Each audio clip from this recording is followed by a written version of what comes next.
Warahmatullahi wabarakatuh. Kita buka pertemuan membaca Ummul Kitab Al-Fatihah. A'udzubillahi minasyaitonirrajim. Bismillahirrahmanirrahim.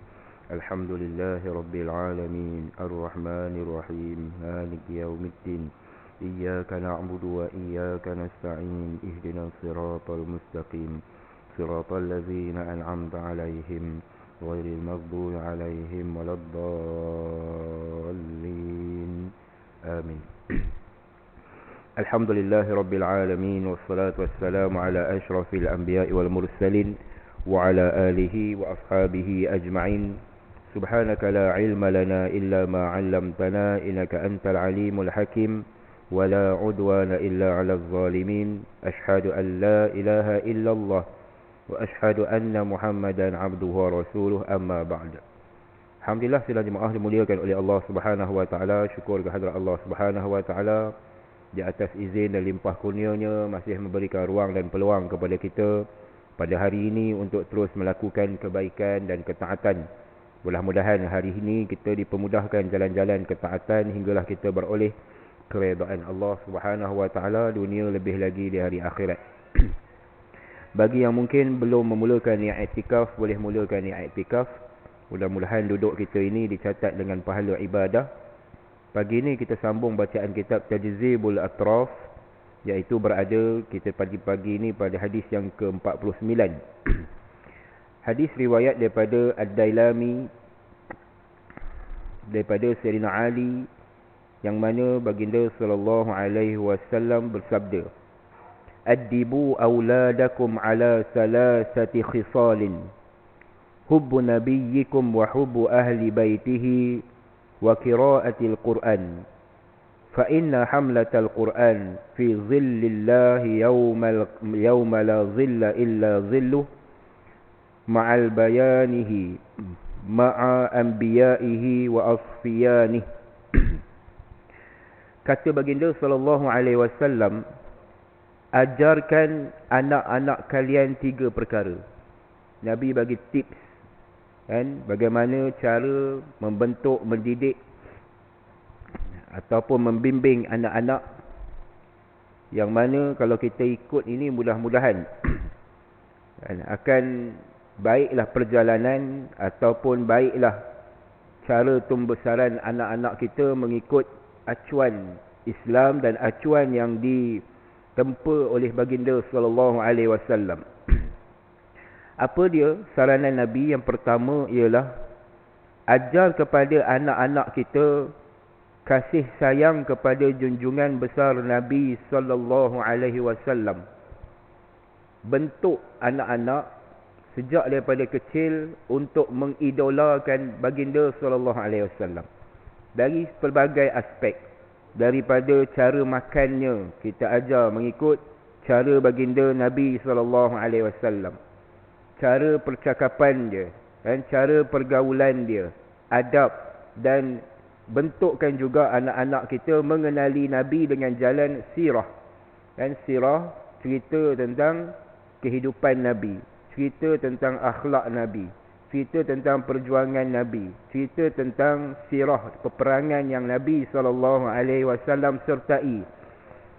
Dan hari ini kadang-kadang ada setengah ibu ayah kan, membentuk, mengajar anak-anak dengan cara barat, ataupun dibelikan buku-buku yang tidak ada kaitan, buku-buku yang contohnya storytelling kan, storytelling, cerita-cerita tentang dongengan-dongengan barat kan, cerita-cerita yang tidak membentuk jiwa.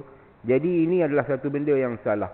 Nanti bila dia besar, dia tidak kenal baginda sallallahu alaihi wasallam, jauh lagi nak mencintai Rasulullah sallallahu alaihi wasallam.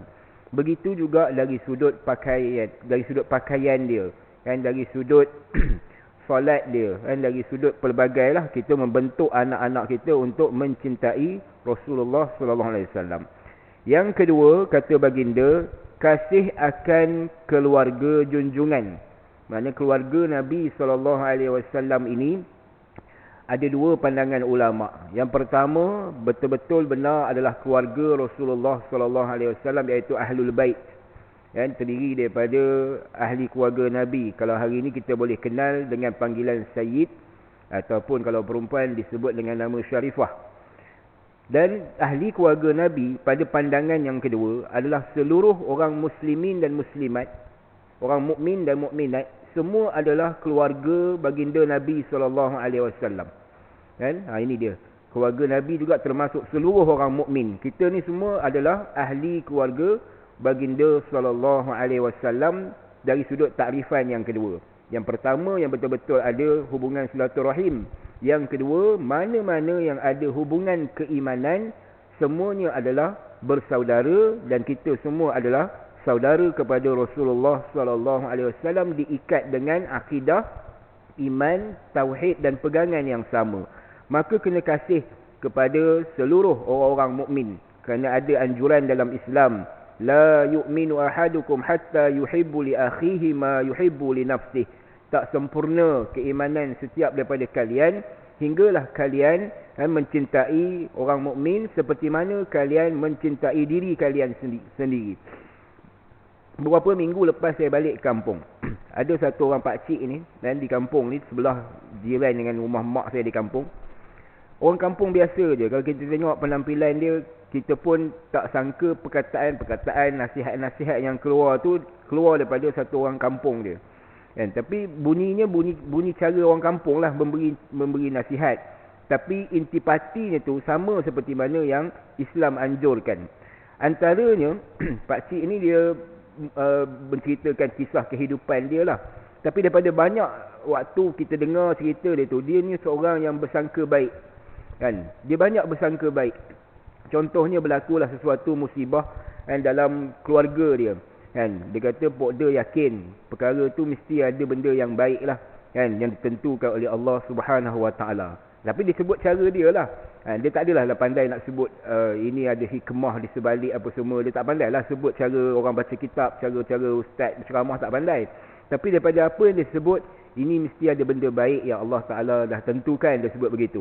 Kemudian dia cerita lagi benda yang lain, kan? Cerita tentang anak buah dia, kan? Yang mana adik dia meninggal, dia terpaksa jaga anak buah dia.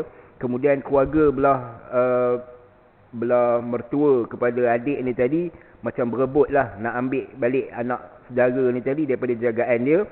Dia fikir, dia kata pok dia ingat benda ni pun baik jugalah. Maka pok dia serahlah kepada apa yang mereka minta. Jadi dalam beberapa kali pertemuan, dalam pertemuan tersebut saya dengar dia bercakap, Masya Allah. Orang ni orang yang baik, kan? Baik pada sangkaan dia kepada Allah, dan baik pada sangkaan dia kepada saudara-saudara sekeliling dia, kepada jiran-jiran dia. Banyaklah daripada cerita-cerita tu, kan? Dia jenis bersangka baik. Pok dia ingat benda ni baik, pok dia pun lepaskanlah. Pok dia ingat benda ni baik, pok dia pun kan biarkan je lah. Jadi baik, kan, benda baik begini memang dianjurkan daripada Islam, dan begitu juga kita dianjurkan untuk mengasihi dan bersangka baik kepada seluruh orang mukmin yang ada kat sekeliling kita, tuan-tuan. Baik. Dan Imam Ghazali pun pernah sebut tentang melihat kepada orang di sekeliling ni. Imam Ghazali dah bagi panduan. Bila lihat orang yang lebih tua, kan, kita menyangka yang dia ni telah banyak amal dia, kan? Pada sangkaan kita, pakcik ni dah banyak amal dia, umur dah 60, 70 berbanding aku baru 20-an, kan? Sikit baru amal. Bila kita lihat pula kepada orang yang lebih muda, kita kata anak muda ni sikit lagi dosa dia berbanding dengan aku yang dah 60 tahun hidup. Dosanya telah banyak terkumpul. Bila lihat kepada satu orang ahli dosa, ahli maksiat pun tetap bersangka baik, kan? Mungkin hari ni je dia buat dosa, esok kalau dia berubah, dia bertaubat, mungkin dia lebih baik daripada orang yang belum ada niat nak berubah dan bertaubat. Sentiasa dalam keadaan sangka baik, maka insya-Allah, kan, kita punya kehidupan pun baik seperti mana yang dianjurkan oleh agama. Yang ketiganya, pesan Nabi SAW, apa yang kita nak didik dan anjurkan kepada anak-anak kita, ialah membaca Al-Quran. Membaca Al-Quran. Jadi kita kena utamakan, kan, bukan kisah tak pandai membaca di sekolah, kan, kisah tak pandai mengeja, tak pandai mengira. Al-Quran itu jadi keutamaan. Dan tak salah kalau kita jalankan secara seiringan. Mana jalan dua-dua sekali lah. Kan, maknanya dia pandai membaca, mengeja, dia pandai menulis, maka yang dalam masa yang sama Al-Quran pun dia dapat kuasai. Kerana apa kata baginda? Kerana orang-orang yang menghafaz Al-Quran, hamlatul Quran, kan? Nanti dia akan bernaung di bawah naungan rahmat Allah di hari yang tidak ada naungan apa-apa melainkan naungan rahmat Allah bersama dengan para nabi dan rasul-rasul pilihan. Ada 7 golongan, kan? 7 golongan yang disebut di dalam Al-Quran. Antaranya orang yang di dalam hatinya ada Al-Quran, orang-orang yang hafaz Al-Quran. Ini golongan-golongan VIP akhirat, kan? Ada disebut bahawa antara yang tidak dimakan jasadnya nanti bila mana masuk dalam kubur adalah golongan-golongan penghafaz Al-Quran. Dan ada satu kisah lama dulu di Mesir. Satu orang budak perempuan Melayu kita meninggal dan keluarga dia setuju untuk jenazah tersebut tak dibawa balik dan dikebumikan di sana. Dan di Mesir ni cara pengkebumian dia tak ada tanah macam kita ni, dia kawasan yang berpasir. Bila tanah dia berpasir, susah nak digali. Cara dia adalah mereka buat kubur bertingkat. Bertingkat ni dari sudut dia buat para ataupun rak-rak kubur. Setiap mayat ini akan disusunlah di dalam rak-rak tersebut, diasinglah yang laki-laki, yang perempuan-perempuan lah, mengikut bilik kubur masing-masing. Setelah sampai satu tempoh, pereputan dah berlaku, katalah setahun, kan? Tubuh tu dah reput. Tulang-tulang ni akan dikumpulkan semula, barulah ditanam. Sebab bila tanam tulang, dia tak keluarkan bau dah. Jadi tak perlu kepada kawasan tanah yang dalam. Tapi kalau nak tanam jasad satu tubuh manusia, dia memerlukan kepada kedalaman tanah. Kan? Kalau tidak nanti dia akan mengeluarkan bau. Jadi satu orang hafizah. Satu orang hafizah, orang tu berasal daripada Perak.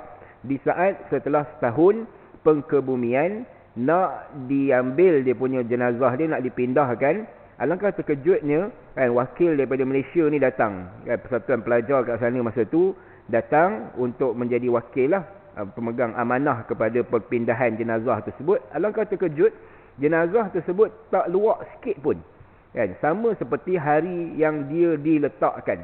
Tak berubah langsung keadaan dia. Bila tengok balik, apa keistimewaan jenazah tersebut? Dia seorang yang menghafaz Al-Quran.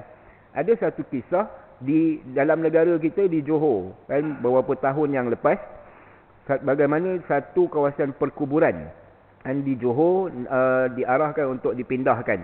Dan kerana ketika itu ada keperluan lah, keperluan umum, keperluan masyarakat di atas persetujuan daripada pejabat mufti, kubur dipindahkan. Bila dibuat penggalian, ada salah satu daripada kubur seorang nenek, kan, nenek tua lah, meninggal. Tapi bila digali, kuburnya juga, alangkah orang terkejutnya, jenazah dalam kubur tersebut tak berubah keadaan dia, kan? Tak berubah, masih utuh seperti mana hari dia diletakkan. Bila orang duk selidik, kan, siapakah wanita yang istimewa ni, jasadnya tak dimakan di bumi, kan? Ada 2 benda yang dilakukan oleh nenek ni tadi masa kehidupan dia. Pertama, dia orang yang berdamping dengan Al-Quran, orang yang berdamping dengan Al-Quran. Dan yang kedua, dia adalah orang yang salihah, iaitu isteri yang salihah yang taat kepada suami dia. Ada 2 benda hingga Allah muliakan dia. Tanah tak makan dia, ulat-ulat pun tak usik jenazah dan jasad dia, tuan-tuan yang dimuliakan oleh Allah. Sebab tu kita ni dalam sehari dan dianjurkan untuk baca Al-Quran tidak kurang 100 ayat. Kena baca Al-Quran tidak kurang 100 ayat. Jadi kalau kita hitung-hitunglah, orang yang suka mengamalkan surah Yasin, Yasin je dah ada 83 ayat, tak silap saya, kan? Yasin dah ada 83. Kemudian kita campur pula baca dengan Qul Huwallah, Qul A'udzu Birabbil Falaq, Qul A'udzu Birabbin Nas, baca pula dengan Al-Fatihah. Dekat situ bila dihimpunkan jumlah, kan, yang kita baca setiap hari, insya-Allah sampai 100. Kalau kata kita tak mampu nak buat rutin baca Al-Quran daripada ikut tertib depan mana baca Al-Baqarah 100, tambah ayat yang ke-200, tambah lagi baca pula Ali Imran, baca, tak mampu nak buat begitu, baca Yasin. Sekurang-kurangnya kat situ pun boleh, kan, cukuplah jumlah 100 campur dengan surah-surah lazim pendek yang lain tu, kurang-kurang kita baca 100 ayat setiap hari. Dan kalau kita nak hafal Quran, mungkin kita ni dah tak mampu dah di peringkat usia sekarang kan. Jadi kita boleh ambil, kita tak mampu hafal Quran, tapi kita jadi orang yang berdamping dengan Al-Quran, iaitu Ahlul Quran. Dengan cara macam mana? Antara disebut Ahlul Quran ialah orang yang baca tidak kurang 100 ayat setiap hari. Dia termasuk di dalam golongan Ahlul Quran. Jadi sidang jemaah dimuliakan oleh Allah, kan, hari ni kata kita dah terlepas. Peringkat zaman umur anak-anak pun dah terlepas, kan, daripada nak mengantar ke pusat-pusat tahfiz Al-Quran. Dan kita masih ada zaman cucu-cucu, kan, zaman cucu-cucu, maka hantarlah kurang-kurang ada seorang daripada ahli keluarga kita yang hafaz Quran. Kerana orang yang hafaz Quran disebut dalam satu riwayat, dia boleh mensyafaatkan 70 orang di kalangan ahli keluarga dia yang telah confirm sebagai ahli neraka. Wa'iyyazubillah. Dia boleh bagi syafaat, kan, mungkin pada atuk dia, pada nenek dia, pada pak ngah dia, pada pak long dia. Tapi jangan kita kata cukup dah, anak abang long tu adalah seorang hafiz, kan, tumpang syafaat dia je lah. Dah, kalau kata dia tidak nak bagi kat kita syafaat dia, yang nak bagi kat orang lain, kurang-kurang kita bentuk di kalangan ahli keluarga kita. Cuma satu benda, kan, bukan kita ni hanya meletakkan anak-anak kita cukup hafaz Quran, kan. Keperluan pada hari ini bukan hanya pada menguasai ataupun pada hafazan Al-Quran. Dia kena kuasai juga ilmu-ilmu fardu ain.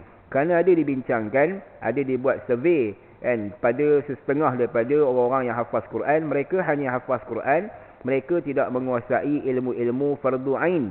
Kan, bab sembahyangnya tak jelas, bab akidahnya pun tak mantap. Jadi mesti seiringan hafaz Quran, habis hafaz Quran, maka dorongkan pula pergi ngaji kitab dan ngaji alim, kan, supaya kurang-kurangnya ilmu-ilmu fardu ain itu dapat dikuasai. Jalan serentak. Dan kalau kata dah mahir dah Quran, dah mahir fardu ain pun dah mahir, nak pergi kepada ilmu cabang kemahiran, ilmu duniawi, tak ada masalah.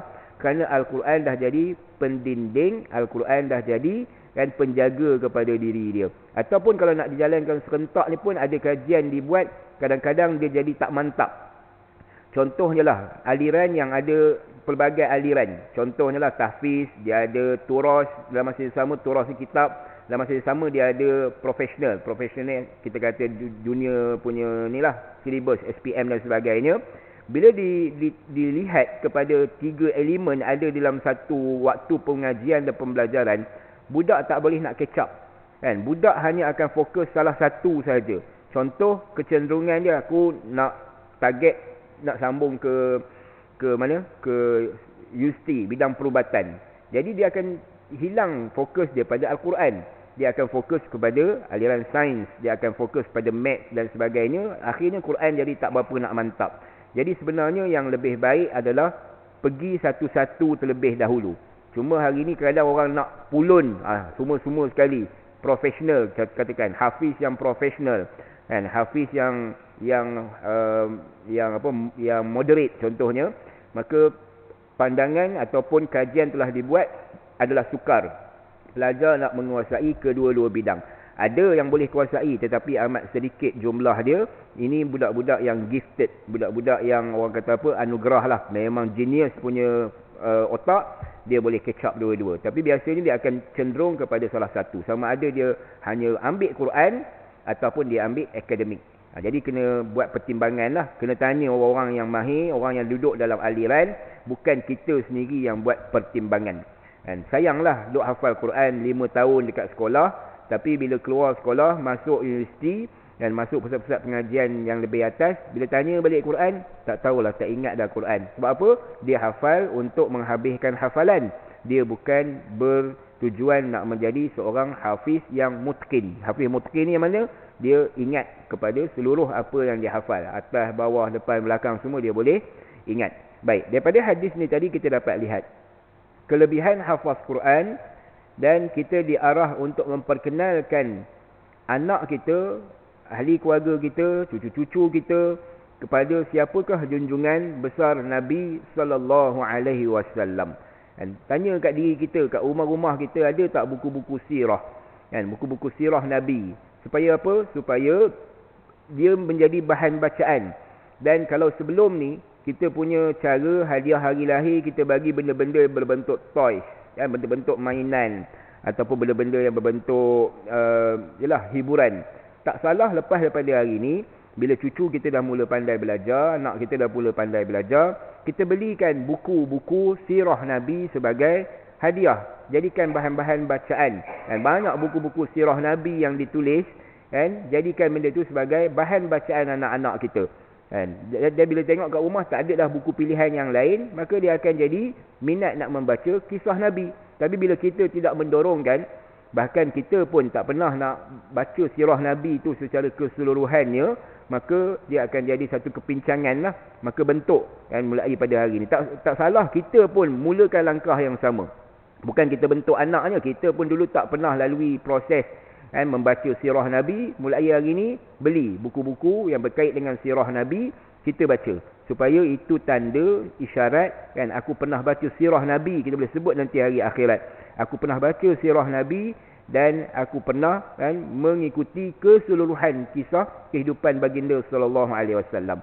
Kemudian daripada hadis ini kita dapat lihat disuruh kita mengajar Al-Quran kepada anak kita yang telah mumayyiz. Mumayyiz ni dalam lebih kurang umur 5 tahun, kan, dah mula dah. Ada orang masya-Allah daripada umur 3 tahun anak-anak tu dah pandai baca Quran. Ada anak buah saya seorang umur 4 tahun dah lancar baca Quran. Ini semua bergantung kepada keupayaan setiap orang budak tadi.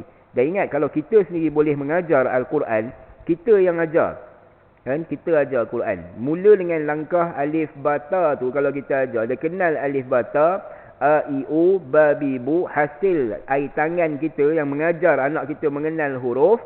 Ingat, kan, setiap ayat Al-Quran yang dia baca, ganjaran kepada kita. Itu termasuk ilmu yuntafa'u bihi, kan, ilmu yang dimanfaatkan. Kemudian kalau dah sampai step nak baca Quran 30 juzuk tu, kita tak sempat waktu, masa tu barulah kita hantar ke rumah-rumah orang yang mengajar mengaji. Tapi basic asas mengenal huruf, kan, mengenal baik ABC, mengenal baik 1, 2, 3, kalau boleh biar daripada air tangan ibu dan ayah.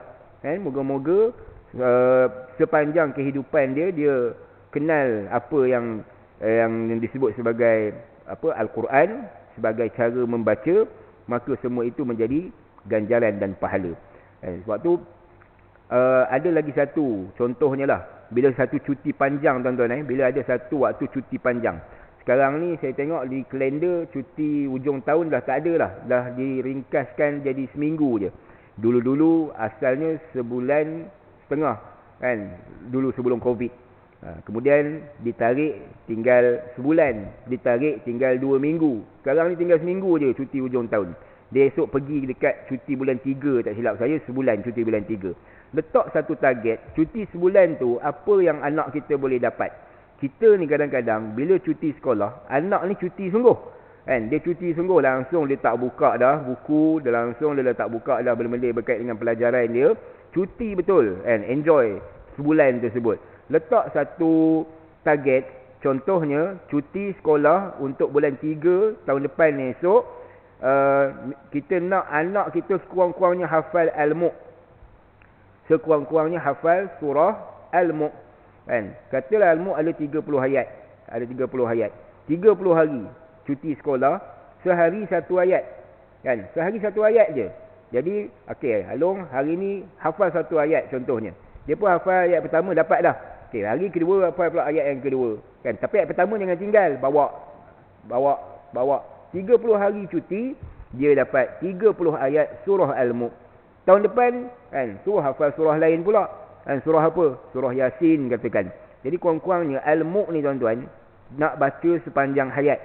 Selagi hayat kita ada, kita nak baca Al-Mulk setiap malam, kan. Kita nak baca sebab apa? Ada disebutlah riwayat orang yang baca Al-Mulk tu nanti dia akan jadi peguam bela dia, kan, di dalam kubur. Jadi anak tu nanti setiap malam dia baca Al-Mulk berkat daripada dia hafal dengan usaha kita.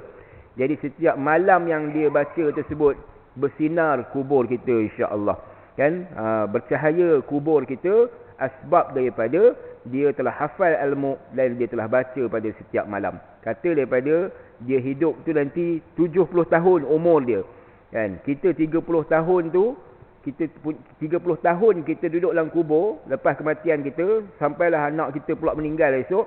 Tiap-tiap malam itu nanti pahala ni akan sampai kat kita. Dia pula ajar kaedah yang sama pada anak dia pula. Anak ajar ke cucu, cucu ajar ke cicit. Berterusanlah kan pahala tersebut, insya-Allah kan sampai bila-bila. Tapi kalau kita tak mulakan langkah tersebut tuan-tuan, sampai bila pun kita takkan dapat manfaat yang sama. Baik, kita pergi pada hadis yang berikutnya. Hadis yang berikutnya daripada Sayyidina Abu Hurairah, hadis riwayat Imam At-Tirmizi. Kata baginda sallallahu alaihi wasallam, "Ud'ullaha wa antum muqinuna bil ijabah. Wa'lamu anna Allah Ta'ala la yastajibu du'aan min qalbin ghafilin lahin." Kata baginda, berdoalah kamu kepada Allah, hendaklah dengan yakin hati kamu akan ijabah dan makbulnya doa. Anjuran supaya berdoa ni, ini Allah Ta'ala sebut dalam Quran juga. Ud'uni astajib lakum. Doalah pasti aku perkenankan, kata Allah. Dan wa iza sa'alaka ibadi fa inni qarib ujibu da'watad da'i iza da'an. Aku memperkenankan doa bila seseorang itu berdoa. Allah bagi confirmation, confirm Allah perkenankan. Cuma bab cara macam mana Allah memperkenankan tu tak sama setiap orang. Ada orang yang memang dia dapat seperti mana yang dia minta. Ada orang Allah mudahkan jalan-jalan seperti mana yang dia minta. Hampirlah seperti mana. Aku tak dapat itu tapi aku dapat ini. Itu pun sebenarnya istijabah daripada Allah. Sebab tu kita tak perlu mengatur kepada Allah dalam bab urusan duniawi kita, tak payah. Urusan rezeki kita itu semua kerja Allah. Dan Allah boleh bagi. Cuma nak kena jadi ahlullah lah. Orang yang dekat dengan Allah, yang banyak ataupun yang baik hubungannya dengan Allah, doa dia mudah nak dimustajabkan. Antara jalan untuk mustajabnya doa ialah dengan banyak berselawat kepada baginda sallallahu alaihi wasallam. Hingga kan doa ni tak terangkat kalau tak dibaca selawat pada muqaddimah dan penutup doa. Sebab tu dalam doa kita baca apa? Alhamdulillahirabbil alamin wassalatu wassalamu ala asyrafil anbiya wal mursalin. Kita sebut kan selawat pada permulaan doa, baru kita mohon doa kita. Kemudian hujung pun kita tutup dengan wassallallahu ala sayyidina Muhammadin wa ala alihi wassallam baraka wasallam. Kaedah nak mustajab doa bersandarkan kepada baginda sallallahu alaihi wasallam. Baik. Nabi bagi tahu, berdoalah kamu kepada Allah, hendaklah kamu yakin hati akan istijabah dan makbulnya doa. Yakin. Ini kita minta, tapi kita tak yakin. Minta je lah, dapat tak dapat tu nombor dua. Minta sambil lewa. Kan? Minta tak bersungguh. Minta sungguh-sungguh dengan Allah Ta'ala. Minta lagi dan lagi. Kan saya dah pernah sebut dengan tuan-tuan, kata guru kami, dan doa ni dia kena ada pertambahan waktu di dalam berdoa. Kita kadang-kadang berdoa seminit je dah siap doa. Kan? Melainkan ada hal yang mustahak tu tak ada arah lah. Tapi kadang-kadang tu tak ada apa pun. Kan? Doa cincai je, sama je. Rabbana atina fid dunya hasanah, Rabbana ighfir lana. Macam-macam doa sebenarnya kita boleh doa. Doa untuk sebut seorang-seorang nama anak. Kita sebut juga. Kan? Seorang-seorang nama adik-beradik kita. Sebut satu demi satu. Kalau kenal jiran-jiran, kawan-kawan baik kita, sebut kan nama-nama mereka di dalam doa kita. Kadang-kadang kita kata tak tahu nak doa apa. Tak doa dalam bahasa apa pun. Dan ketahuilah kamu, kata baginda, bahawa Allah tidak akan menerima akan permintaan orang yang berhati lalai. Dia doa tapi dia tak faham. Disebut di dalam syarah hadis ini, dia kata, kita dapat faham bahawa doa dengan bahasa Arab oleh orang yang tak mengerti maknanya tidak dimakbulkan. Kita hari ni duk hafal doa Arab, bukan main panjang kita hafal doa Arab. Rabbana la tuzigh qulubana, Rabbana hab lana min azwajina, Rabbana Allahumma la sahla illa ma ja'altahu sahla. Kita dah hafal ikut cara buku lah. Tapi bila tanya apa makna Rabbana la tuzigh qulubana, entah, aku hafal je. Rabbana hab lana min azwajina, kan, ya Allah kurniakan kepada kami isteri, kan, wa zurriyyatina, anak-anak, min ladunka rahmah, kan, yang dikurniakan kepada mereka rahmatmu. Tapi tak faham doa yang kita baca, doa itu tak mustajab. Sebab tu baca doa dan fahami apa yang kita minta. Kan? Tak apa doa dalam bahasa Melayu, tak apa. Sebab kita faham apa yang kita minta. Bila faham, kita bersungguh dalam meminta. Sebab Nabi kata, hendaklah kamu yakin dengan hati kamu yang Allah akan mustajab dan makbulkan doa. Ini kita duk baca sebab dia dah jadi rutin, dah hafal 20 tahun, 30 tahun dah hafal doa yang sama, tapi tak faham kepada makna, maka disebut oleh pensyarah kitab ini, dia kata doa itu tidak makbul sebab tak bersungguhnya kita di dalam meminta. Tapi baca doa-doa yang basic tu biasa kita faham lah makna. Rabbana atina tu kita faham makna dia kan? Tapi ada doa-doa yang lain-lain tu kadang-kadang kita tak faham makna, duk minta saja kan. Kau minta apa? Minta yang aku doa tu lah, apa maksud dia? Yang aku tahu Rabbana atina, yang lain-lain tu aku tak tahu. Sudah kan. Sebab tu tak mustajab, tak dapat, tak diterima ataupun tak makbul-makbul yang kita duk minta dah berpuluh-puluh tahun. Mulai hari ni apa yang kita baca tu kita tengok balik apa terjemahan doa dia kan. Ataupun kalau tak jumpa, tak tahu apa terjemahan doa yang kita baca, tukarkan doa tersebut dalam doa bahasa Arab. Doa bahasa Melayu kan. Jangan malu tuan-tuan, doa dalam bahasa Melayu. Jangan pula kalau contohlah kan, tiba-tiba satu hari imam duk baca doa dalam bahasa Melayu, makmum kata, apa ni imam doa Melayu, imam tak sedap lah dengar kan, tak standard lah imam baca doa Melayu. Itu lebih baik daripada baca tetapi tak memahami akan makna dia. Jemaah pun faham kan akan makna di sebalik doa. Baik. Kemudian yang berikutnya daripada hadis kitab ini, riwayat daripada Waddabi al-Ahwas. Hadis riwayat daripada Waddabi al-Ahwas, riwayat Imam Al-Hakim, "Iza ataka Allahu malan falyura atharu ni'amatillahi 'alaika wa karamatih." Apabila dikurniakan oleh Allah kepada kamu harta, kata baginda, hendaklah engkau menzahirkan bekas nikmat Allah. Allah kurniakan harta, maknanya kena zahirkan. Contoh, Allah bagi kita sikit lapang lah duit. Ini pergi pakai baju yang dah compang-caping kan, baju dah lusuh, duit banyak, pakai baju lusuh. Itu bukan zuhud tu tuan-tuan kan. Itu orang yang tak mengenal erti syukur kepada Allah, ataupun disebut kufur akan nikmat kan. Pakai baju dah husang, dah lusuh dah, berlubang-lubang baju. Duit Allah Ta'ala kurniakan, Masya Allah, dalam simpanan dia ada ratus ribu duit, tapi pakai pakaian yang tak senonoh kan. Contohnya, ada satu ustaz baru ni saya dengar ceramah dia, Ustaz Badli Shah kan. Dia cerita ada satu orang penjawat awam. Bila penjawat awam ni kerja dah lama, dapatlah sedebuk duit kan. Masa hujung persaraan dia dapat sedebuk duit, katalah dalam 200,000 lah, kerja dah lama kan, dapat duit persaraan. Apa dia buat dengan duit dia? Dia beli kereta kancil buruk kan. Dia beli kereta kancil buruk kan. Dah lah bila bawa tu sekarang tersengguk-sengguk satu, asyik rosak je tuan-tuan kan, berasap-rasap kan keluar dekat exhaust. Jadi orang pun duk tanya, bukan baru dapat duit pencen ke? Kenapa beli kereta buruk macam ni? Nak pergi surau, pergi masjid pun tersangkut kan, tak sampai-sampai, sangkut tengah jalan, rosaknya kereta. Tak payah nak ni sangat kan, syukur je kan, janji boleh sampai. Janji boleh sampai apa, tak sampai-sampai. Belilah kereta baru kan, beli paling-paling Azia Rahmah, tak tahu ada lagi tidak Azia Rahmah kan. Kan kereta Azia yang paling basic tu berapa? 22,000 ke? Yang itu hari lah, tak tahulah sekarang ni ada lagi. Tak pun belilah kereta-kereta yang murah-murah, Azia ke kan, Beza ke, ikutlah apa-apa kereta. Itu tanda kita mensyukuri nikmat Allah Ta'ala bagi. Sebab Nabi kata, bila Allah kurniakan kamu harta, hendaklah engkau zahirkan bekas nikmat. Zahir dengan macam mana? Alhamdulillah, bersara dapat pakai kereta baru kan. Ada satu orang ngaji dengan saya, cikgu kan, bersara dia, lepas minggu keluar satu motor ADV kan. Saya pun tegur kan, dia datang belajar dengan saya tu, kata, cikgu, Masya Allah cantik motor cikgu. Lekat duit ustaz kan. Alhamdulillah dapat duit bersara, kata, beli botol sebiji.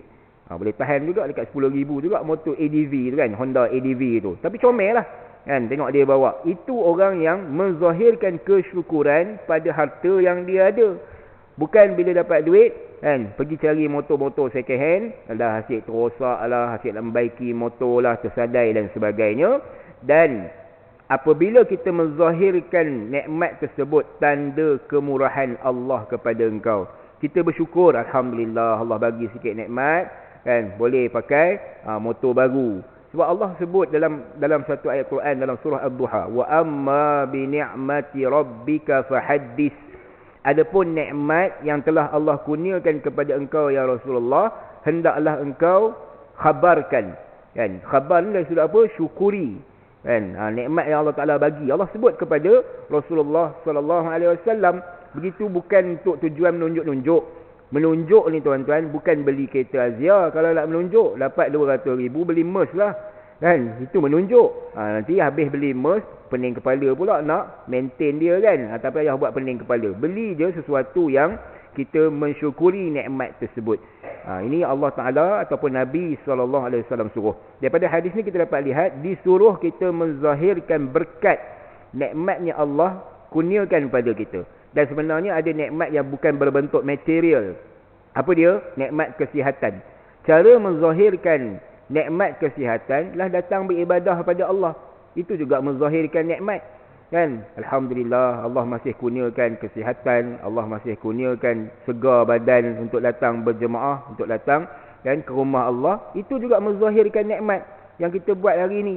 Kan? Bukan menzahirkan nikmat dalam bentuk apa orang panggil, dalam bentuk material semata-mata, dalam bentuk kesihatan, dan dalam bentuk ilmu, dan menzahirkan nikmat dengan berkongsi ilmu, itu juga menzahirkan nikmat.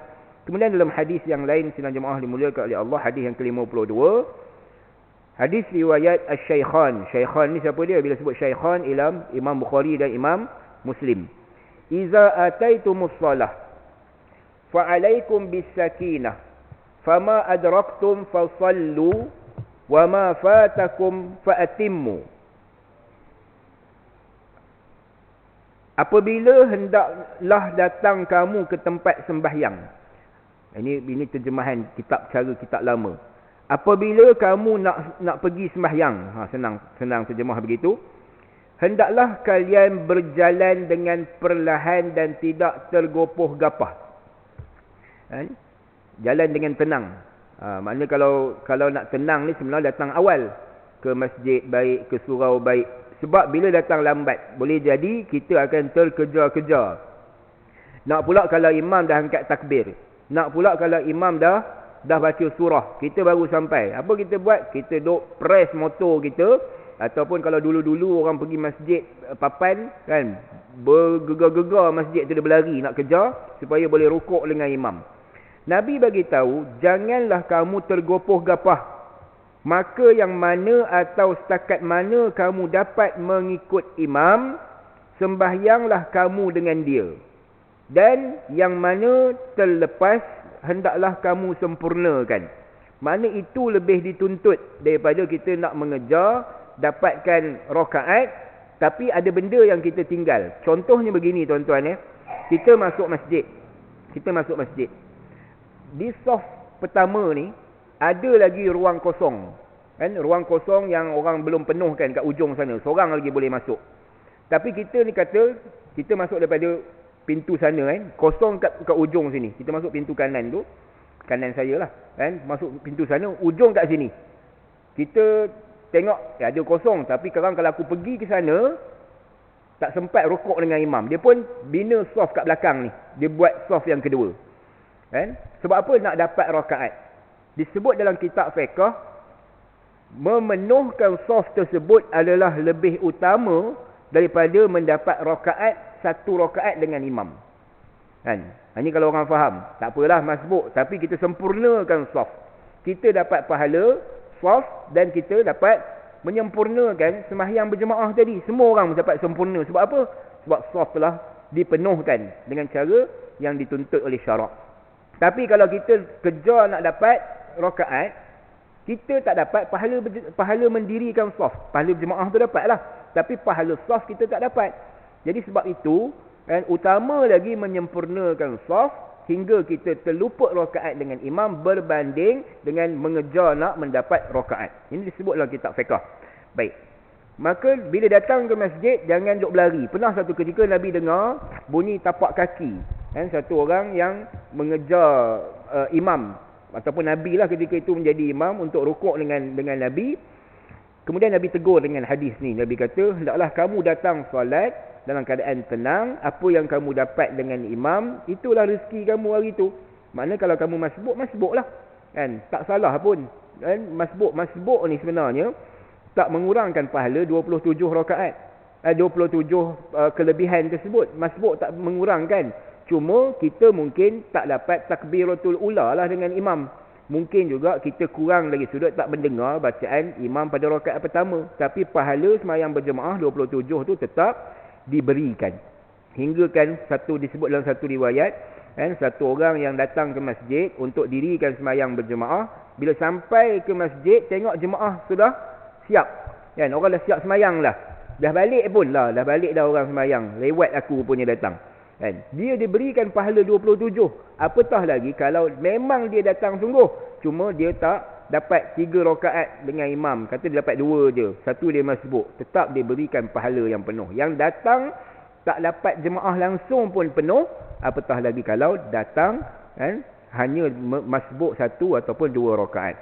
Jadi taklifan syarak daripada hadis ini ialah seseorang itu tidak begitu diberatkan bahkan sedapatnya. Maknanya syarak ni kata ikutlah apa kadar yang kamu mampu, kadar yang kamu sempat. Tak mesti kamu nak terpaksa berlari, kamu terpaksa bermengah-mengah. Bila berlari ketika mana nak solat, sekarang mulalah baca Fatihah pun tak cukup rukun dia. Baca Fatihah tak sempurna bacaan dia, maka menyebabkan rosak kita punya solat. Dan yang terakhir tuan-tuan untuk pagi ini, hadis yang ke-53, hadis riwayat daripada Abu Hurairah daripada Imam Baihaqi, iza ahabballahu 'abdan ibtalahu liyasma'a tadarru'ahu. Apabila Allah kasih kepada hamba-Nya, kata baginda, nescaya Allah akan uji dia. Bila Allah kasih pada seorang, Allah akan uji. Lagi banyak ujian yang Allah Ta'ala berikan, lagi besar pahala dia. Satu orang tuan-tuan, dia diuji dengan penyakit. Penyakit di dunia ni. Lepas satu-satu. Mula-mula kena gout katakan. Contoh, kena gout.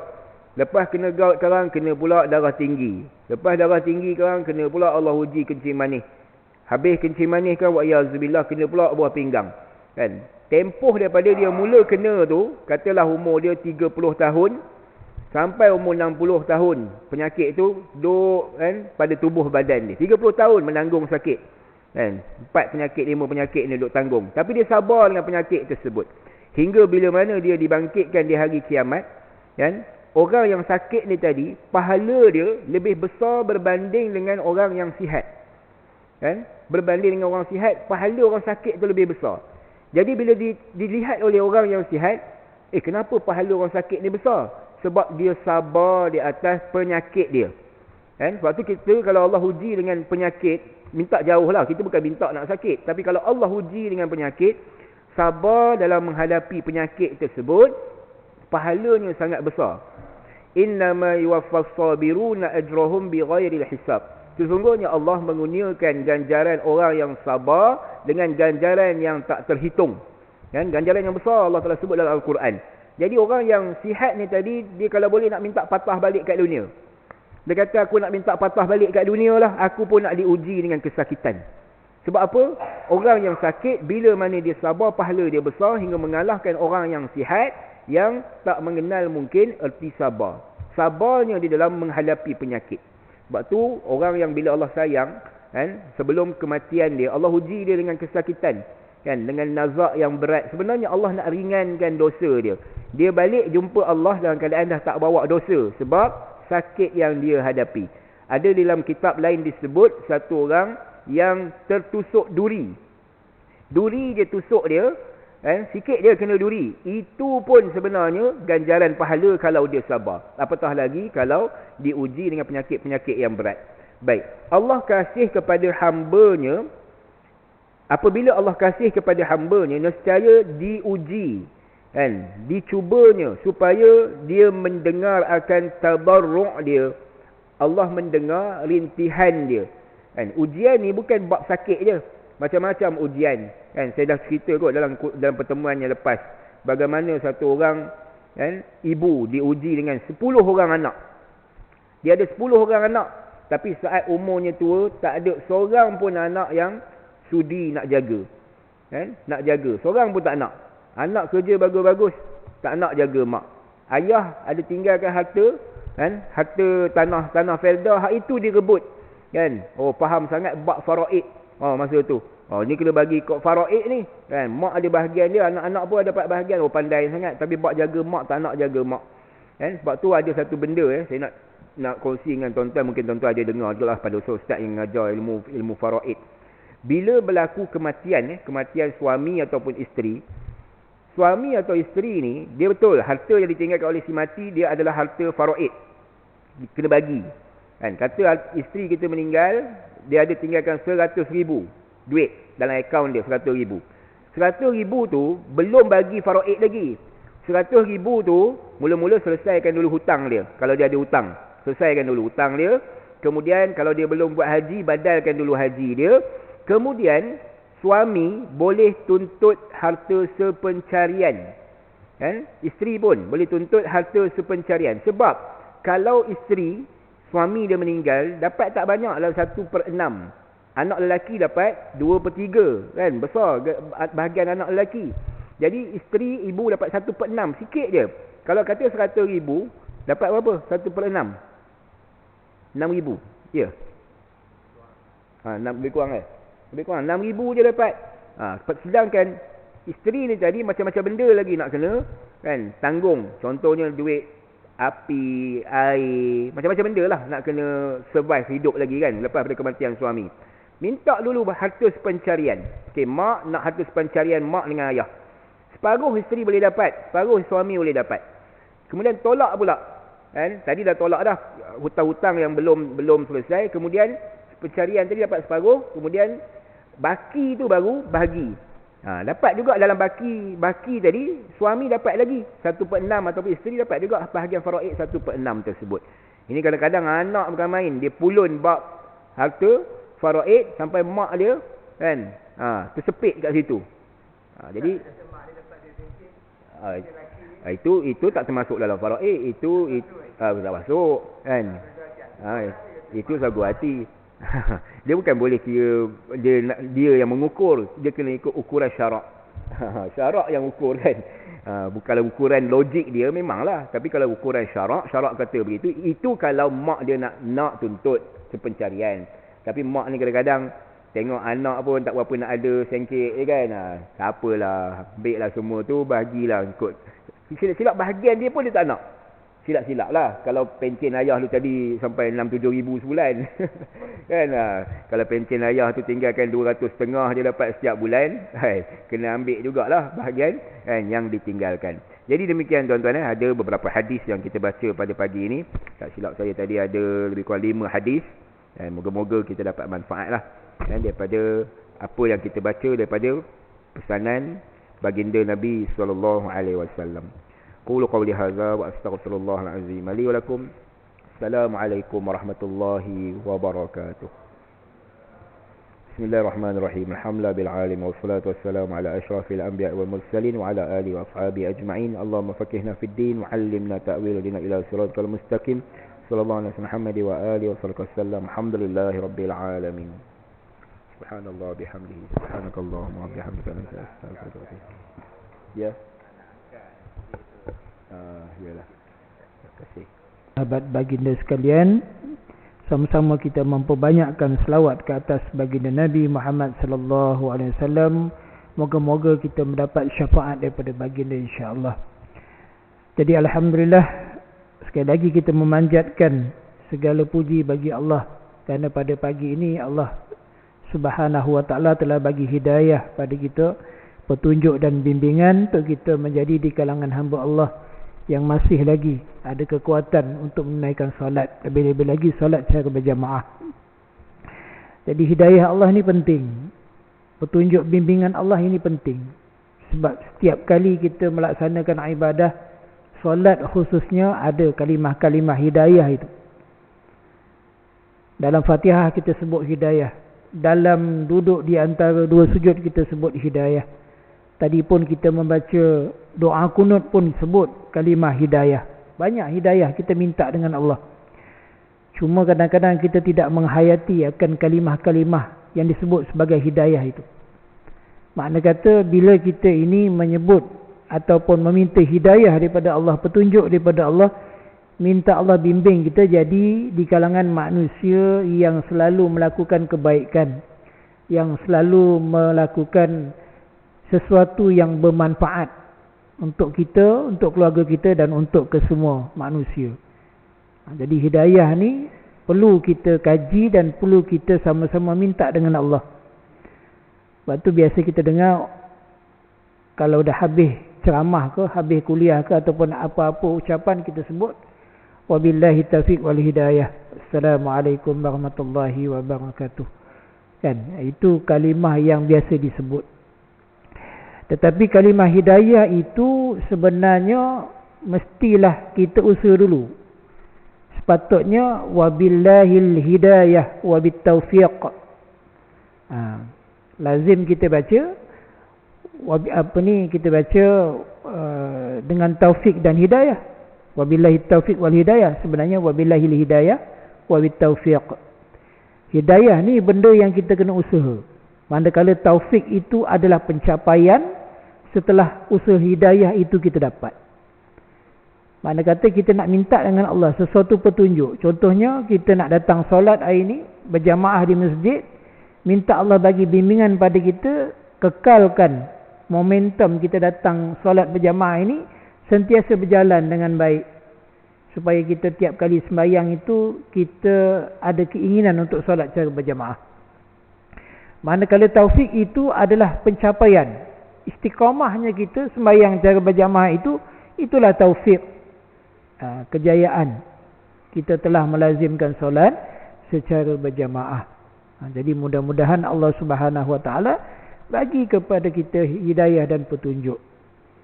Innama ya'muru masajidallah man amana billahi wal yawmil akhir wa aqama as-salah wa ata az-zakah wa lam yakhsha illa Allah fa asa ulaika ayyakunu minal muhtadin. Pun Allah sebut kalimah hidayah di situ.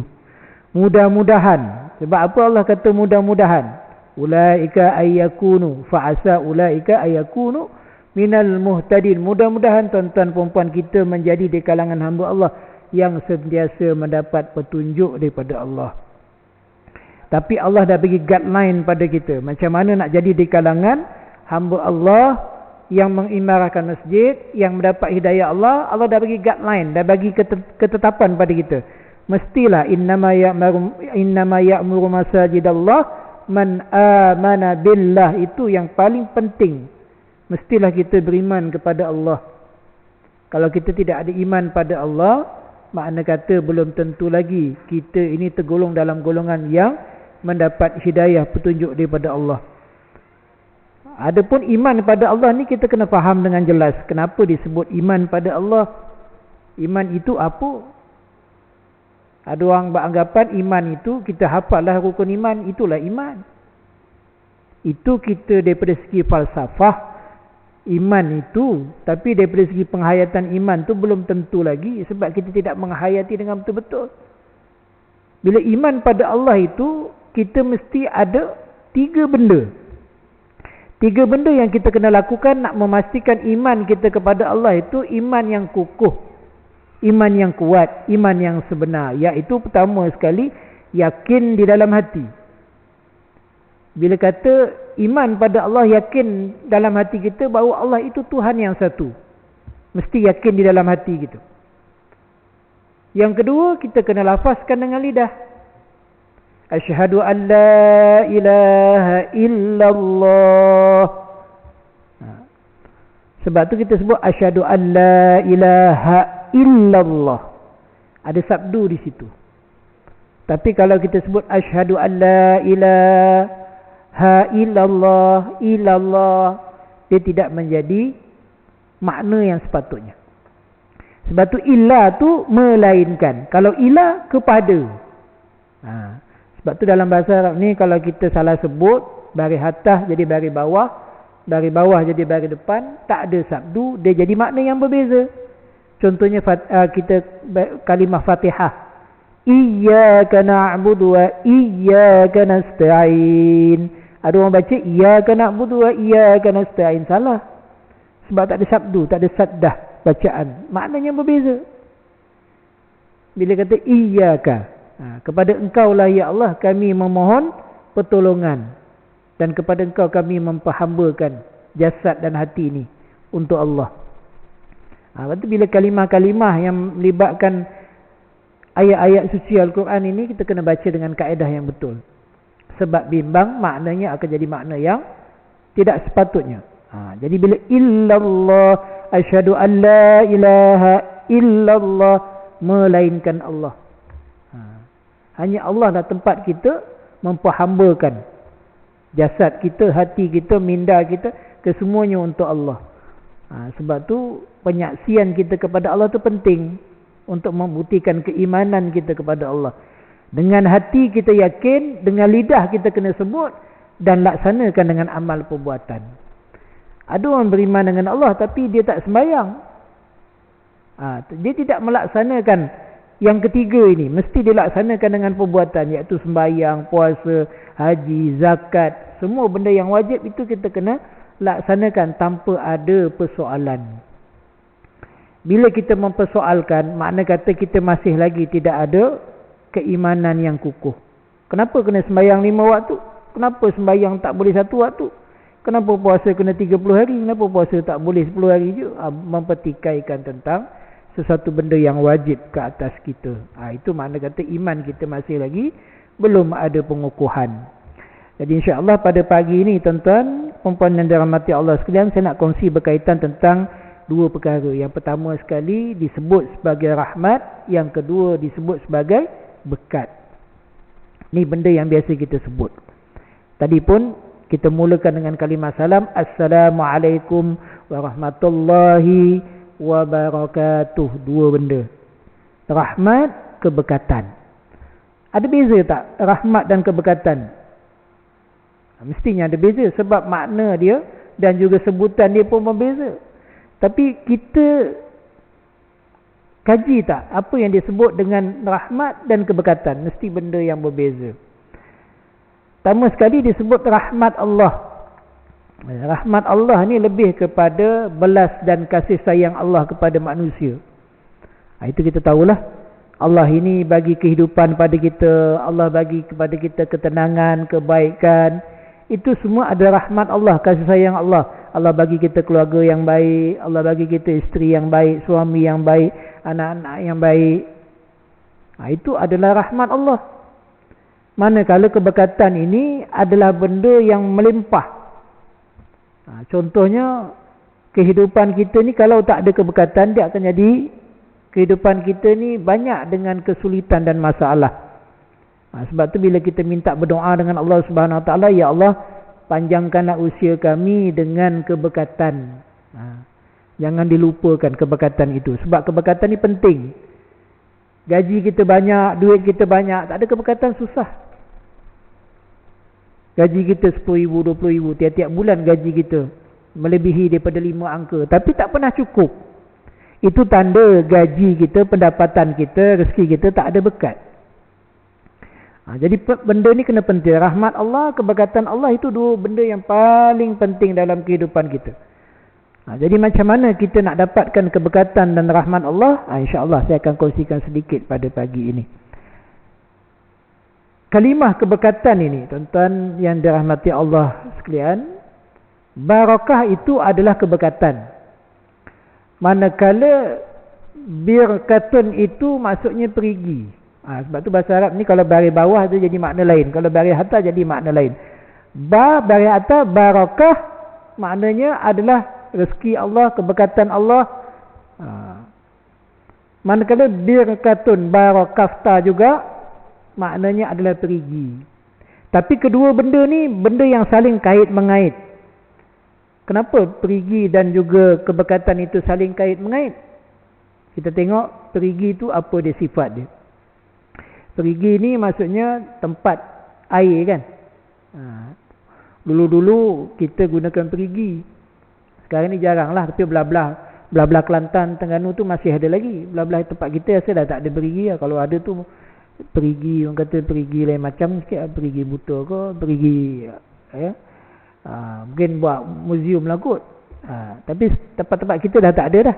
Tapi apa maksud perigi itu? Maksudnya perigi itu tempat dulu orang gunakan untuk segala keperluan. Untuk mandi, untuk wuduk, untuk masak, untuk minum dan sebagainya. Jadi makna kata perigi itu, bila orang ambil air itu, makin lama airnya makin banyak dan makin bersih. Itu sifat perigi lah. Maksudnya bila benda tu diambil, benda tu diguna pakai, makna kata sehingga mendatangkan manfaat pada orang lain. Begitulah berkatnya Allah SWT bagi kehidupan pada kita ni, makin lama makin berkembang, makin lama makin baik. Rezeki yang kita dapat ini makin lama menjadi manfaat kepada keluarga kita. Walaupun gaji kita tak banyak, walaupun kita pencen tak banyak, tapi berkat.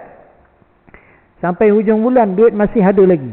Kalau fikir cara logik, memang duit kita habis. Kalau kita nisbahkan gaji kita atau pencen kita tiap-tiap bulan, bahagilah dengan perbelanjaan kita satu hari ni, mungkin tak logik kita boleh masih ada lagi duit yang kita simpan. Tapi dengan izin Allah, masih lagi duit itu cukup. Sebab apa? Ada keberkatan. Cara logik kalau kita tengok sekarang ni, daripada pagi sampai malam kalau kita belanja makan lah. Kalau kita makan di luar, kalau kita masak mungkin ada save sikit. Tapi kalau kita makan di luar, bayang kalau pagi je pun RM10 pun tak cukup. RM10 sekarang tak cukup. Kalau kita makan roti canai, segelas teh cukup lah. Tapi kalau makan nasi lemak, ada ayam rendang, campur dengan air teh lagi, campur dengan kuih lagi. Ada pernah sekali kat sini, saya tak nak beritahu di mana lah, ada satu tempat RM16, RM17 sekali makan sarapan pagi. Saya kata ni, ya Allah, ni harga apa mahal macam ni. Makan bihun aja, bihun dengan ayam goreng je, lepas tu dengan air, dengan kuih. Kuih pun 2-3 ketul je. RM16 kata.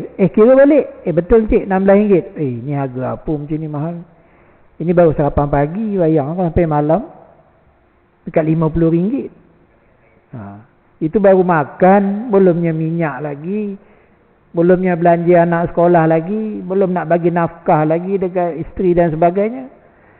Agak-agaknya semacam tak cukup je kan. Tapi dengan izin Allah, tiba-tiba hujung bulan masih lagi duit tu ada balance lagi, ada baki lagi. Itulah keberkatan.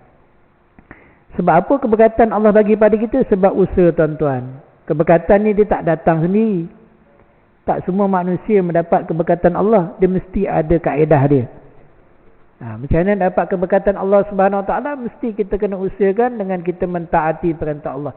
Itu asas yang paling utama. Sembahyang jaga, puasa jaga, zakat jaga. Itu benda yang penting. Zakat pun, walaupun zakat itu, tuan-tuan tiap-tiap bulan kadang-kadang kalau yang kerja government, kita ada potongan zakat. Potonglah zakat, walaupun RM10 pun tak apalah. Abaikanlah. Anggap itu adalah sedekah kita untuk manfaat orang lain. Itu dia punya kunci keberkatan kita. Tanpa kita sedar, nanti Allah akan bagi nikmat yang berpanjangan pada kita.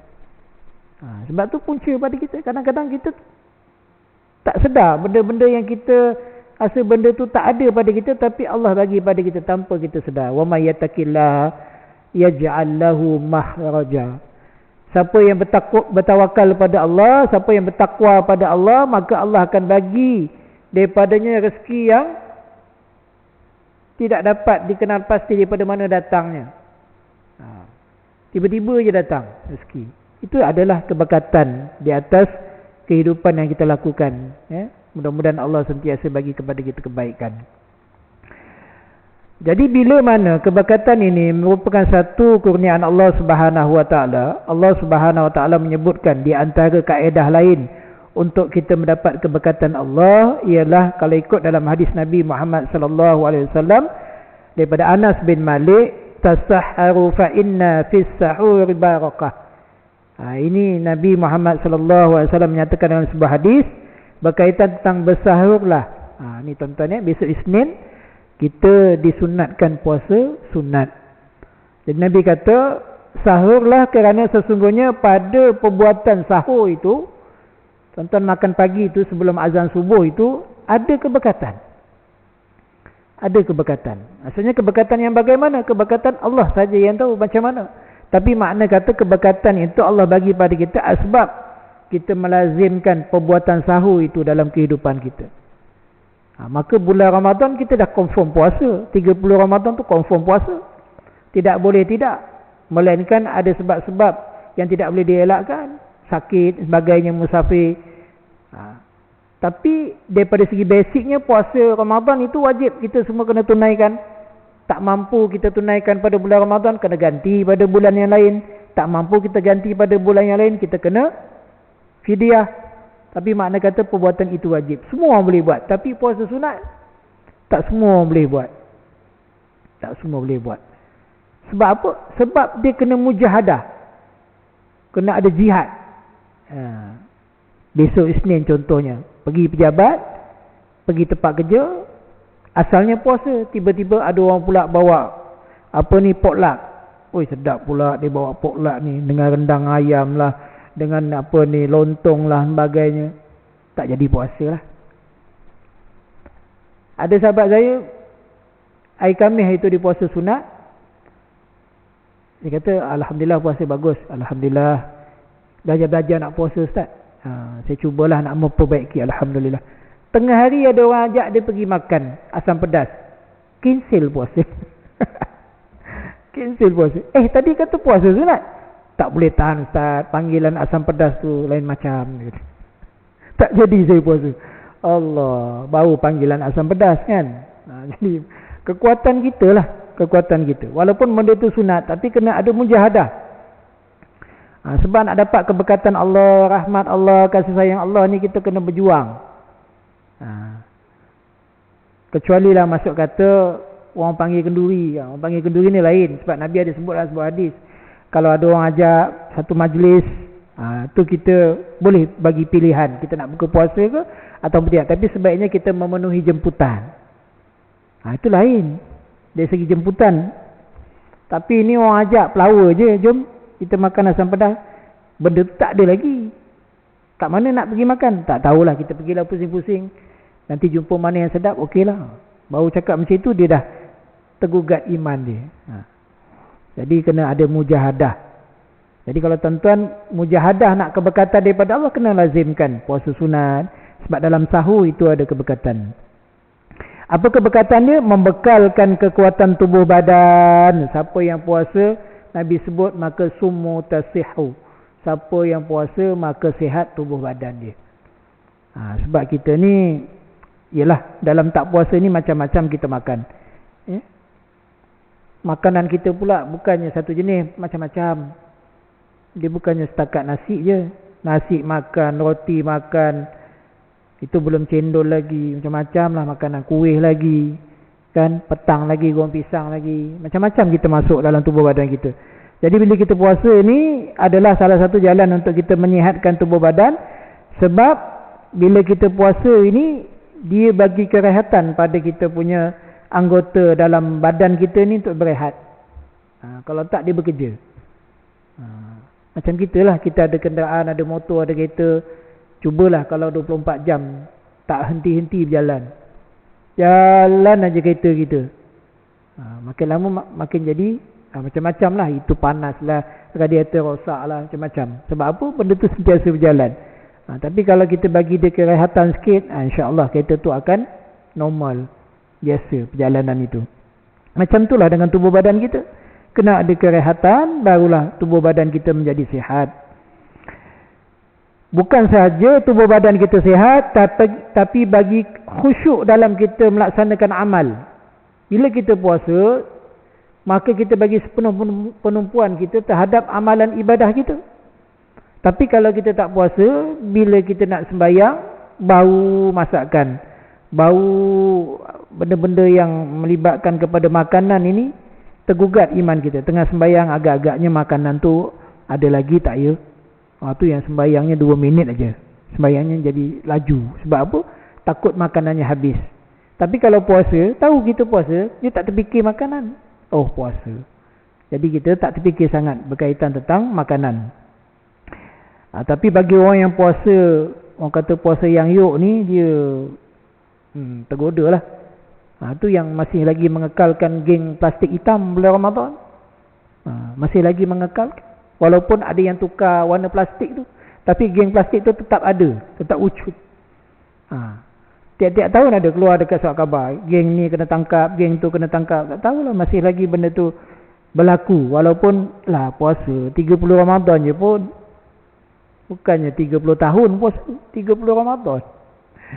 Itu pun ya Allah dia punya jihadnya. Ni lagi berapa minit nak buka puasa ni, ya Allah azab ni. Ini kalau orang kata malaikat panggil ni, sampai tahap macam tu lah dia kata. Nak buka puasa tu sampai malaikat panggil ni macam mana ni, rasanya ni sakaratul maut. Alah, takkanlah kita puasa 13 jam sampai azab tu seperti malaikat nak cabut nyawa.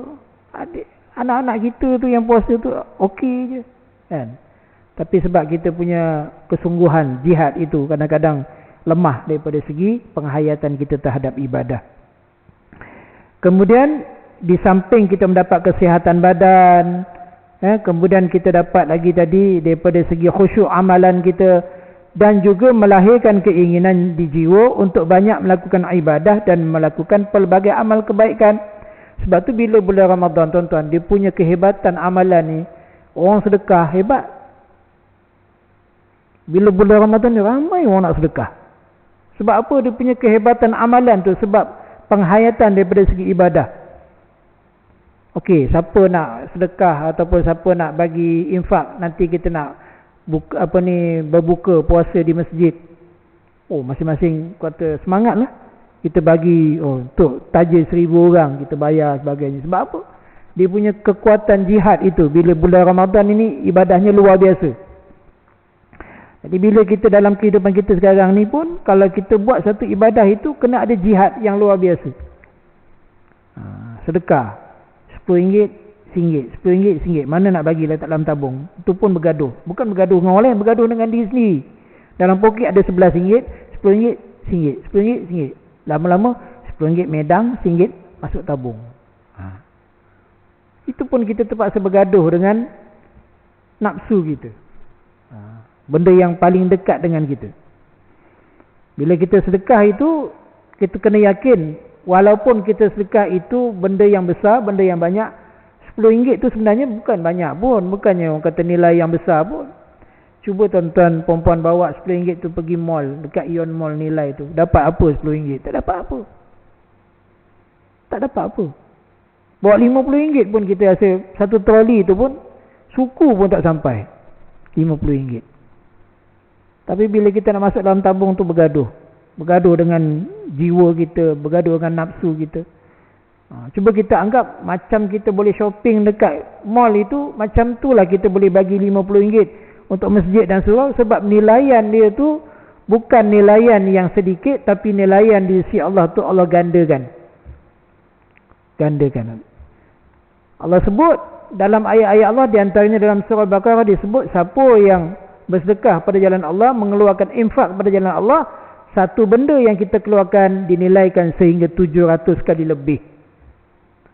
Makna kata, contohnya kita bagi analogi, satu RM1 yang tuan-tuan masuk dalam tabung hari ini, Allah gandakan sebanyak 700 kali ganda dan lebih. Bukan RM700. Jangan nanti balik, saya sedekah RM1, ustaz kat masjid cakap 700 kali lebih, sampai kesudahnya RM700 tak dapat-dapat. Apa ni? Kata RM1 bayar 700. Bukan 700 kali duit. 700 kali ganda ni Allah bagi dengan pelbagai benda yang kita tak dapat dalam kehidupan kita. Tuan-tuan, kalau kita sakit lah. Kalau kita sakit, boleh tak kita nak beli sihat? Boleh tak kita nak beli kesihatan kita? Makanlah macam-macam produk. Minyak ikan ke, minyak zaitun ke, makan apa lagi sekarang ni, moringa lah, sanca inci, macam-macam minyak sekarang ni kan. Terbaru saya pergi farmasi hari tu nak beli minyak ikan, ada pula kapsul minyak kelapa sawit. Kata ni lagi bagus ni cik. Cik beli minyak ni lagi bagus daripada minyak ikan. Oh, minyak kelapa sawit. Selama ni saya minyak kelapa sawit tu buat masak. Ini boleh jadi produk ni. Dia kata ini setelah kita suling lah apa benda yang tadi sebut, saya pun tak berapa nak faham. Kata bagus ni minyak kelapa sawit. Makan insya-Allah dia kata. Okey. Yang cakap tu Cina pula tu. Bukan Muslim ni insya-Allah. Kita pun bertambah yakin. Dia boleh sebut insya-Allah ni macam okey, terpedayalah beli kan. Makna kata tu kesihatan. Kita nak sihat, sanggup beli benda yang kadang-kadang tak pasti lagi pun benda tu. Makan, tak sihat juga. Beribu-ribu duit kita habis. Tapi nak kata bahawa kesihatan itu benda yang kita tak boleh nak beli. Walaupun kita keluarkan duit banyak, tapi tak confirm lagi kesihatan itu kita akan dapat. Sebab tu nikmat Allah yang Allah bagi sihat ini, tuan-tuan tadi contohnya sedekah RM1 700 kali ganda tu Allah bagi dengan nikmat kesihatan yang tak boleh dibeli di mana saja. Alhamdulillah. Begitu juga kebahagiaan, ketenangan, kita dengan keluarga okey, tak ada masalah, tak bergaduh, tak bercerai-berai dan sebagainya. Itu nikmat Allah bagi pada kita yang kita tak boleh nak beli di luar sana. Ada orang nak beli kebahagiaan, dia kata macam mana kita nak kebahagiaan ni dalam rumah tangga, cari isteri yang cantik, cari suami yang handsome. Tapi tak bahagia juga. Macam-macam cerita sekarang kan. Itu bukan faktor kebahagiaan. Kebahagiaan ni benda yang Allah bagi pada kita, asbab kita melazimkan perbuatan-perbuatan yang dituntut oleh Allah Subhanahu Wa Taala. Sembahyang berjamaah dengan keluarga, itu boleh membawa kepada satu keadaan tenang rumah tangga kita, bahagia rumah tangga kita. Paling tidak pun pernah adalah, walaupun kita lazim sembahyang berjamaah di masjid, paling tidak sebulan sekali kita sembahyang berjamaah bersama dengan anak-anak dan juga isteri kita. Benda tu penting sangat. Sebab kita nak bawa ahli keluarga kita masuk ke dalam syurga Allah. Kadang-kadang anak kita ambil wuduk tak betul wuduknya. Kadang-kadang anak kita sembahyang tak betul dia punya rukun sembahyang dia. Jadi kita adakan kesempatan sebulan sekali tengok sembahyang berjamaah, betul tak betul sembahyangnya. Betul tak betul wuduknya. Betul tak betul doanya. Betul tak betul Fatihahnya. Sama-sama kita cuba perbaiki keluarga kita terlebih dahulu. Kan? Usrati jannati, kan? Keluargaku syurgaku. Itu kita kena adakan dalam kehidupan kita untuk membawa kebahagiaan dan ketenangan dalam kehidupan kita. Itu pun satu nikmat Allah SWT yang tidak boleh dibeli di luar sana. Begitu juga dengan ketenangan, kelapangan masa. Allah bagi kita lapang masa, boleh buat ibadah. Ada di kalangan sahabat-sahabat kita yang Allah bagi sempit masa, nak buat ibadah pun tak sempat. Ya, sembahyang pun kadang-kadang tak buat. Sebab apa tak sembahyang? Sibuk bersukan. Bersukan tak boleh sembahyang ke? Tak boleh, sebab kalau tinggal sekejap nanti tak pergi final dia kata. Sembahyang tak nak. Finalnya tu yang penting. Habis final nanti kita nak bertemu dengan Allah. Ada Allah tanya, dulu main sukan ni jadi Johan ke? Tak sebut gitu. Sembahyang macam mana sembahyang? Puasa macam mana puasa? Sedekah macam mana sedekah? Selesai semua, insya-Allah Allah bagi syurga yang terbaik buat kita. Itu dari segi keberkatan. Maka kuranglah kebaikan dan manfaat yang lahir daripada puasa yang dikerjakan, jiwanya juga lesu dan kegairahan untuk beramal ibadah juga tiada. Ini sebab apa? Sebab tidak ada penghayatan. Hanya semangat untuk mendapatkan juadah terhebat sewaktu buka puasa. Ini disebutlah. Mana kata kita kadang-kadang puasa ni di hujungnya itu ada makanan yang kita nak dapat. Bukan keberkatannya itu. Kan bila Nabi sebut dalam sebuah hadis, nikmat orang yang berpuasa ni bila dia berbuka puasa. Dan ketika mana dia bertemu dengan Tuhannya. Sebab apa bila kita nak buka puasa ni, tuan-tuan kita disunatkan untuk berdoa. Sebelum buka puasa dalam 5 ke 10 minit ni, banyakkan kita berdoa pada Allah. Mintalah apa saja. Sebab itulah saat doa kita mustajab. Sebelum buka puasa 5 minit, 10 minit, ya Allah, apa yang tuan-tuan nak, tuan-tuan minta dengan Allah. InsyaAllah dengan izin Allah, keberkatan puasa kita tadi, Allah tunaikan permintaan kita. Sebab tu kalimah keberkatan ini Allah sebut dalam Quran sebanyak 43 kali. 43 kali. Ada kalanya disebut sebagai barakah, ada disebut sebagai mubarakan ataupun barakna. Itu dalam kita tengok peristiwa Isra wal Mi'raj kan. Subhanallazi asra bi'abdihi lailan minal masjidil haram ilal masjidil aqsa alladhi barakna haulahu. Keberkatan itu disebut oleh Allah SWT. Makna kata keberkatan ini meliputi dengan pelbagai keadaan. Keberkatan juga maksudnya kebaikan yang kekal dan berpanjangan. Makna kata dalam kita melaksanakan kehidupan ini, kita nakkan kebaikan daripada Allah. Kita nakkan sesuatu yang manfaat kepada kita. Sebab tu tadi tuan-tuan baca doa kunut, Allahumma hdini fi man hadait wa afini fi man afait. Itu kebaikan-kebaikan yang kita nak minta daripada Allah. Allahumma hdini fi man hadait. Ya Allah, kurniakanlah kami hidayah. Wa afini fi man afait. Dan keafiatan tubuh badan kita. Lepas tu dalam kalimah Alhamdulillahi Rabbil Alamin, kita baca doa pada Allah. Alhamdulillahilladzi hadana lihada wa ma kunna linahtadiya laula an hadana Allah wa nusalli wa nusallimu ala khatamin nabiyyin. Itu antara kalimah doa yang boleh kita amalkan. Sebab apa? Itu adalah kalimah hidayah kita minta dengan Allah. Alhamdulillahilladzi hadana. Segala puji bagi Allah yang telah memilih kita semua pada hari ini dalam agama Islam. Tuan-tuan, perempuan semua adalah pilihan Allah untuk masuk dalam agama Islam. Ini satu nikmat ni. Nikmat Islam, nikmat iman tu nikmat yang paling besar. Bayanglah kalau kita tidak terpilih di kalangan manusia yang mempunyai agama Islam, macam mana kedudukan kita? Itu yang kita bimbang.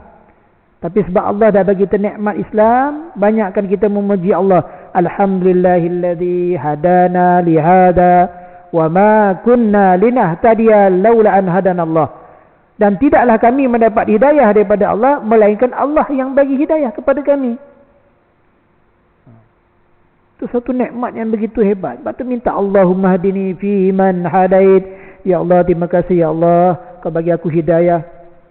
Rabbighfirli warhamni wajburni warfa'ni warzuqni wahdini. Itu pun kalimah hidayah. Ihdinas siratal mustaqim. Ya Allah, tunjukilah kami, bimbinglah kami jalan yang lurus. Itu pun kalimah hidayah.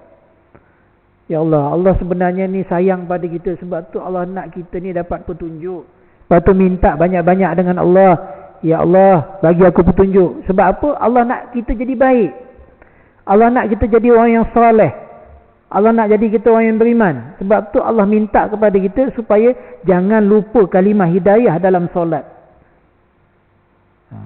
Bila kita tak solat, bila kita tak sembahyang, macam mana dapat hidayah? Sebab kita tak minta dengan Allah. Jadi bila kita minta dengan Allah, Allah akan bagi petunjuk pada kita. Itulah penyayangnya Allah. Itulah rahmat Allah. Allah bagi pada kita jalan untuk jadi baik. Allah datangkan kita ke masjid ini pun jalan kita untuk jadi baik. Kita terjaga pukul 4 pagi, terjaga pukul 5 pagi. Siapa yang bangunkan kita? Siapa yang kejutkan kita? Allah. Pukul 4 pagi, terjaga. Mungkin Allah nak minta kita tahajud. Lepas tu pergi sembahyang subuh berjamaah di masjid. Allah pilih kita, hari ni kita sampai. Tapi ada orang, hari ni pukul 4 pagi Allah kejut. 4 pagi bangun, sembahyang, tahajud. Bangun, pergi masjid, sembahyang berjamaah. Dia pun sebut, Ahad. Ahad. Ahad. Teringat, bang, ini dah standard Saidina Bilal ni bang. Saidina Bilal bin Rabah, dia kena tindih dengan batu tu, tengah diseksa tu, apa sebut? Yang disebut, kalimah yang keluar daripada lidah dia, Ahad. Ahad. Ahad. Allah yang Esa. Allah yang Esa. Tapi kita hari ni, Ahad. Ahad, cuti. Cuti. Cuti. Cuti. Bang, bangun bang. Sembahyang subuh ni bang. Dah masuk waktu ni bang. Ahad. Ahad.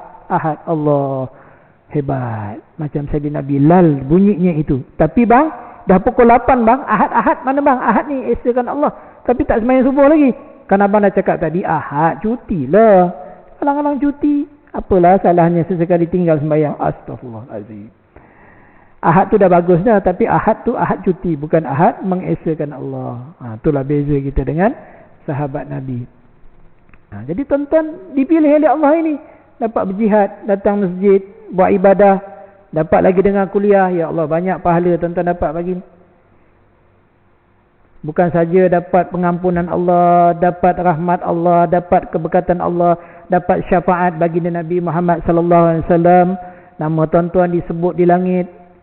Tak cukup dengan itu, binatang-binatang yang ada di daratan, di lautan, semua berdoa pada Allah, semua bertasbih pada Allah untuk mengampunkan dosa-dosa kita. Tuan-tuan, perempuan yang dirahmati Allah, kalau binatang doakan untuk kita, kalau malaikat doakan untuk kita, agak-agak doanya tu ditolak tak oleh Allah. Malaikat binatang tak ada dosa. Tak dosa, Ustaz, binatang tu berdosa. Tengok harimau tu, dia pergi makan kambing, kan berdosa tu. Memang makan dia macam tu. Mana ada harimau makan sayur-sayur, ada harimau makan kobis, makan ulam-ulam. Tak ada. Memang dia makan makanan daging dan sebagainya. Jadi dia tak berdosa. Memang habitat dia punya kehidupan dia macam tu. Tapi manusia ni Allah kata buat baik, buat baik.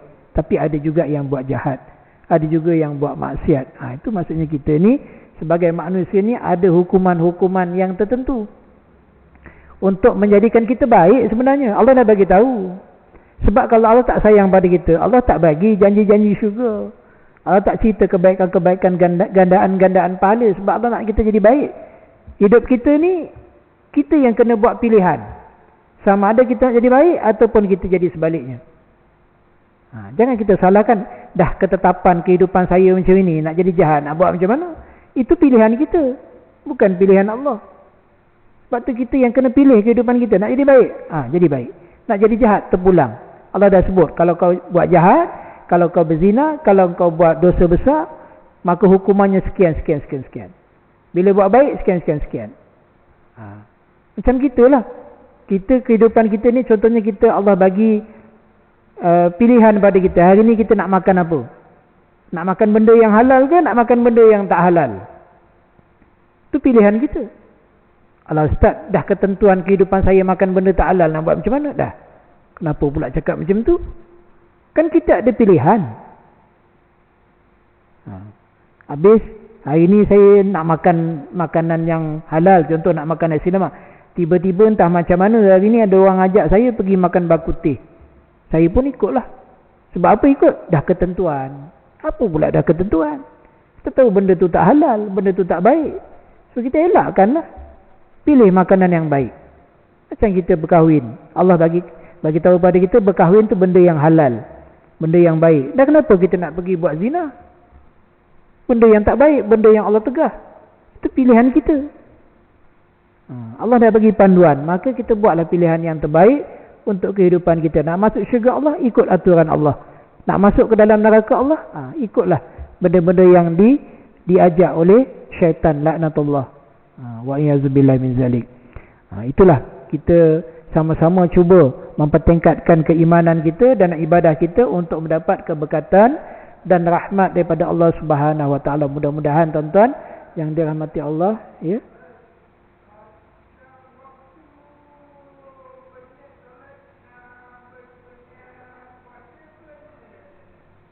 Macam mana niat puasa?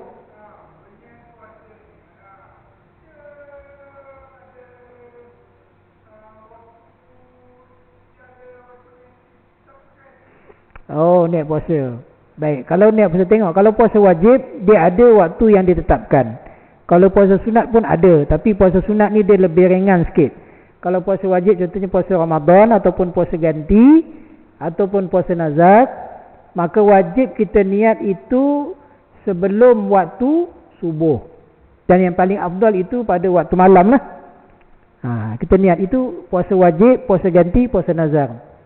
Puasa sunat ini kadang-kadang dah lepas dah waktu subuh, pukul 8 pagi. Tapi syarat dia jangan makan dulu.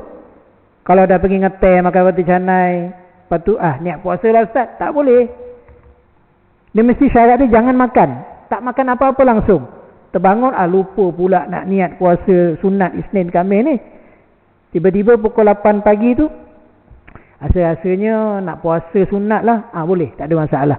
Dia waktunya tidak ditetapkan seperti mana puasa wajib, tapi jangan sampai gelincir matahari, jangan sampai zuhur baru nak niat, tu tak boleh. Maknanya niat puasa tu sehingga sebelum masuk waktu zuhur, tu puasa sunat. Puasa wajib kena malam, ataupun paling tidak pun sebelum masuk waktu subuh. Wallahu alam. Ya. Okey.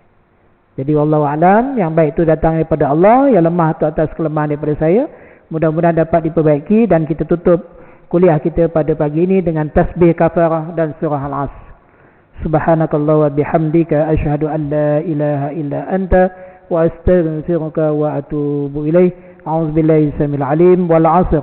Innal insana lafi khusr illa alladhina amanu wa 'amilus solihat wa tawassaw bil haqq wa tawassaw bis sabr. Sadaqallahul azim. Aqulu qawli hadza wa astaghfirullaha li wa lakum. Assalamu alaikum warahmatullahi wabarakatuh.